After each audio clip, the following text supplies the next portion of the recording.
sekali kita memperingati peringatan kelahiran baginda Muhammad sallallahu alaihi wasallam.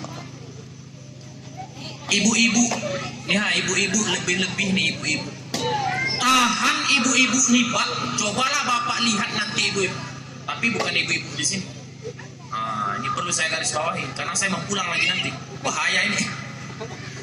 Ibu-ibu biasanya tahan nonton sampai 2 jam 3 jam. Ya enggak tuh Bu? Iya katanya Pak. 1 jam kita memperingati Maulid Nabi, Ibu sanggup? Alhamdulillah. Jangan sampai pula Ibu lebih sanggup duduk di depan televisi menonton yang tak ada manfaat sama sekali. Nah, ini tersinggung nih ibu-ibu nih. Banyak manfaatnya Ustaz kata. Banyak manfaatnya. Tapi jangan sampai Bu, lebih asik ibu di depan televisi itu menghabiskan waktu berjam-jam sampai-sampai ibu tidak tahu ketika suami ibu manggil nama ibu saking asiknya, ketimbang ketika ibu asik duduk mendengarkan cerita Nabi Muhammad sallallahu alaihi wasallam. Namun di sini saya tak menceritakan secara keseluruhan hikmah-hikmah yang perlu kita petik dari peristiwa kelahiran baginda Muhammad sallallahu alaihi wasallam sampai nanti beliau wafat. Sebelum baginda Muhammad sallallahu alaihi wasallam dilahirkan, Allah menciptakan namanya Al-Qalam. Al-Qalam ini Bapak Ibu adalah satu makhluk yang diciptakan Allah, tugasnya untuk menulis di Lauhil Mahfuz catatan-catatan yang apapun yang terjadi non-stop 24 jam sehari semalam sampai hari kiamat, itu tercatat di Lauhil Mahfuz, catatan yang terjaga.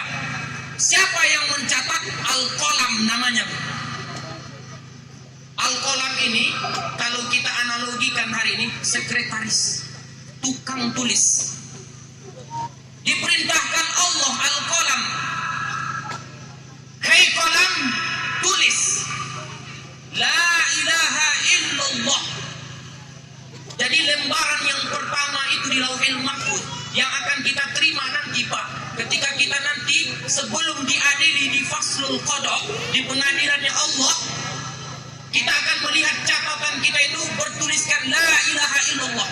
Lantas Qalam menulis La ilaha illallah.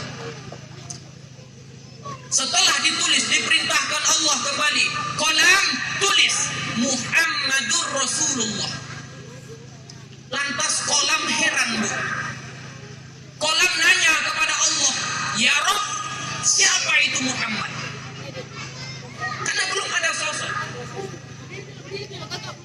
Apa dijawab Allah Bapak Ibu yang rahmati Allah? Laulaka ya Muhammad ma khalaqtul alam. Jikalau bukan karena Muhammad itu, wahai Qalam, engkau pun tak akan aku ciptakan, kata Allah. Memang belum ada sosoknya, tapi namanya sudah diagungkan Allah. Masih penulisan pertama di Lauhil Mahfuz melalui Qalam, makhluk Allah ataupun tukang tulis.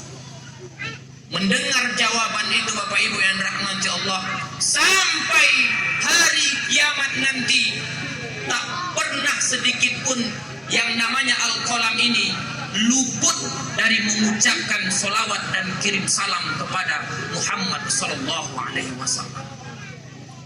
Jadi itu Bapak Ibu, Qalam ini tak kenal dia siapa Muhammad. Posisinya tak jauh beda dengan kita hari ini Bu. Pak, kita tak kenal kita sosok Nabi Muhammad, tapi kita sudah diperdengarkan siapa ini Muhammad. Kita contohlah Qalam. Jangan sampai di setiap hembusan nafas kita pernah kita lewatkan nama baginda Muhammad sallallahu alaihi wasallam. Doa yang kita minta kepada Allah tidak akan melihat Allah itu doa sebelum kita mengucapkan nama nabinya Muhammad. Takkan diijabah Allah doa kita sebelum kita akhiri dengan nama Nabi Muhammad sallallahu alaihi wasallam. Begitulah mulianya Muhammad itu, Bapak Ibu yang dirahmati Allah. Pantaslah kita hari ini untuk memperingatinya di setiap tahun supaya baterai kita itu cas kembali. Ingatan kita kepada Muhammad itu kuat kembali.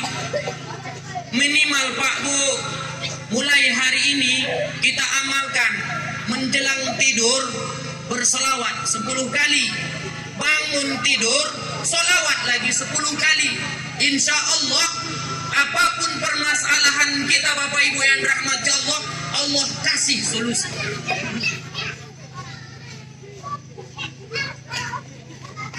Bapak-bapak pasti banyak masalah ini. Itu amalannya Pak. Kalau banyak masalah Pak, baca solawat, kirim salam kepada Rasulullah. Harapan kita apa? Supaya Allah cinta kepada kita. Cintai Pak kekasihnya supaya Allah cinta dengan kita. Ibu-ibu paham? Bu, tidur ibu-ibu. Cintai kekasihnya supaya Allah cinta kepada kita. Kalau Allah sudah cinta kepada kita Bapak Ibu yang dirahmati Allah, tak ada masalah yang tak ada solusi diberikan Allah. Salah satu bukti kita mencintai Rasulullah adalah sering-sering menyebut namanya. Ibu-ibu pernah enggak jatuh cinta Bu? Pernah jatuh cinta Bu? Bu, pernah jatuh cinta? Saya ragu jadinya Pak. Ini ibu yang dijodohkan dulu sama bapak. Hah? Iya kata ibu itu pula. Ibu pernah jatuh cinta kan? Kalau pernah jatuh cinta, bernostalgia lagi ibu dulu. Dulu ketika disebut nama bapak, ibu merasa apa? Ya enggak gitu juga. Pasti merasa senang kan? Bahagia. Karena ini orang yang kita cintai. Ini orang yang kita cintai.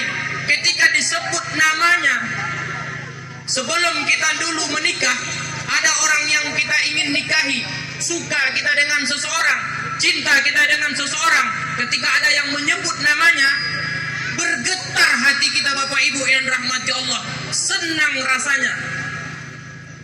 Jadi bukti cinta kita kepada Nabi Muhammad hari ini, kalau tak senang, tak bergetar, tak merasa apa-apa, berarti cinta kita kepada Nabi hanya sebatas di mulut dan di bibir saja. Palsu namanya itu. Bagaimana menimbulkan itu? Sering-sering menyebut namanya supaya timbul kembali cinta itu, sehingga ketika disebut nama Nabi nanti langsung bergetar hati kita, sehingga kita tak akan melewatkan membaca Allahumma salli wa sallim wa barik alaihi. Bapak-bapak, ibu-ibu yang rahmati Allah, kita persingkat cerita. Setelah dilahirkan Rasulullah sallallahu alaihi wasallam, sebelum dilahirkan ada namanya Abul Uzza. Abul Uzza itu lebih dikenal dengan Abu Lahab. Abu Lahab ini pamannya Nabi. Abu Lahab ini saudaranya Abdullah, bapaknya Nabi, ayahnya Muhammad, namanya Abdullah, punya saudara namanya Abu Lahab.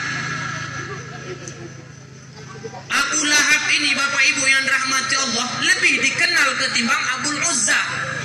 Apa arti Abu Lahab? Abu itu artinya bapak. Lahab itu apa? Menyala-nyala. Apa itu menyala-nyala? Kenapa disebut Abu Lahab ini bapak menyala-nyala?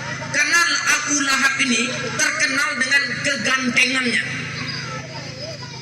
Abu Lahab itu sosoknya ganteng, Bu, tapi perangai celaka. Abu Lahab ini orangnya ganteng, Jadi kalau ada ibu kenal ganteng dia bu, tapi tidak sholat, nah itu Abu Lahab namanya tuh. Karena Abu Lahab ini sosoknya ganteng, tapi celaka. Namun walaupun ia celaka Bapak Ibu yang rahmati Allah, ketika Sayyidatuna Aminah ibunda Muhammad sallallahu alaihi wasallam hamil besar, Abdullah sudah meninggal dunia. Jadi disebut Abu Lahab inilah kepada pembantunya atau budaknya yang bernama Thuwaibah untuk menjaga adik iparnya ini. Thuwaibah jaga Siti Aminah karena dia sudah hamil besar. Seandainya nanti sudah melahirkan, kasih tahu kepada saya, beritakan kepada saya. Siap tuan, kata Thuwaibah.